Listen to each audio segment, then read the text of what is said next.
Кралот Чарлс одржа приватен состанок со принцесата од Велс Кейт Мидлтон откако Бакингемската палата ги започна плановите принцот Вилијам да го преземе тронот.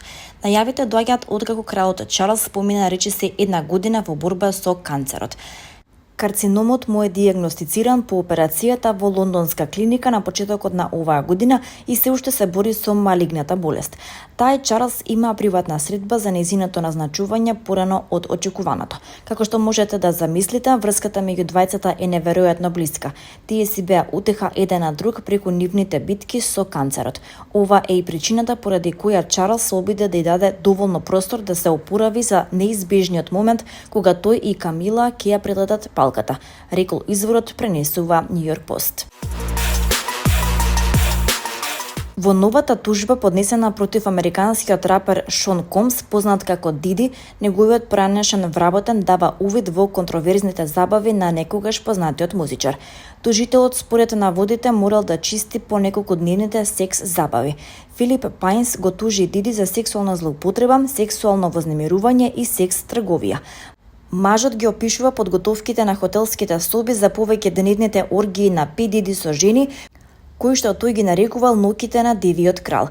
Таму наводно требало да има црвени светла, кофи за мраз, мед за машкото либидо, масло, публиканти, крпи, алкохол, марихуана, други опојни средства и секс играчки. Музичарот според тужбата за чистењето крв, телесни течности, дрога и така натаму оставал и поголем бакшиш за вработените во хотелот со надеж дека штетата ќе остане непријавена. Натаму Пайнс тврди дека Диди го принудувал на секс додека овој гледал, а тужителот се чувствувал како животно кое мора да ја докаже својата лојалност, се наведува. Тимот на Пи Диди ги отврли наводите од тужбата, велики дека раперот ќе победи на суд и дека се уверени во тоа.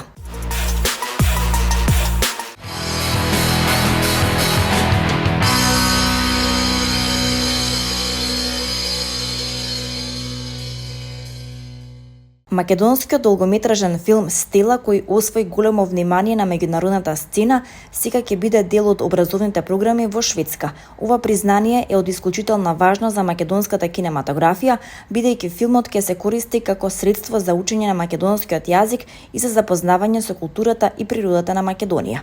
Филмот ја раскажува емотивната приказна за Никола, младо момче кое заедно со својот дедо и шар-планинката Стела се соочува со предизвици како булингот и семејните потешкоти. Стела е повеќе од филм, тоа е универзален символ на љубов, храброст и взаемна поддршка кој ги поврзува генерациите преку својата топлина и автентичност.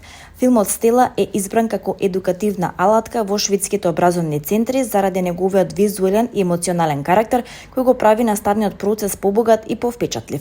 Иницијатори на проектот се професорките по македонски јазик Павлина Велјановска и Тереза Шалевска-Мирчева. Професорката Велјановска го изрази своето мислење за значењето на филмот во едукативен контекст.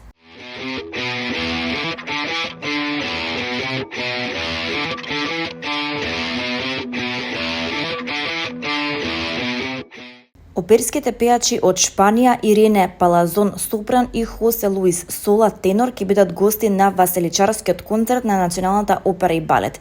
Традиционалниот концерт ќе се одржи на 11 и 13 јануари 2025 година, а ќе диригира Оливер Диас од Шпанија. Оваа година се одбележуваат 30 години од првото одржување на традиционалниот концерт по повод празникот Василица, кој првично беше презентиран како програмски концепт во 1995 година на сцената на Македонската опера и балет и низ годините потоа тој стана препознатлив, популарен и еден од најпосетените настани кај нас, велат од операта. Ќе се изведат некои од најпопуларните арии и дуети од познатите дела на Верди, Чилеа, Пучини, Маскањи и Доницети.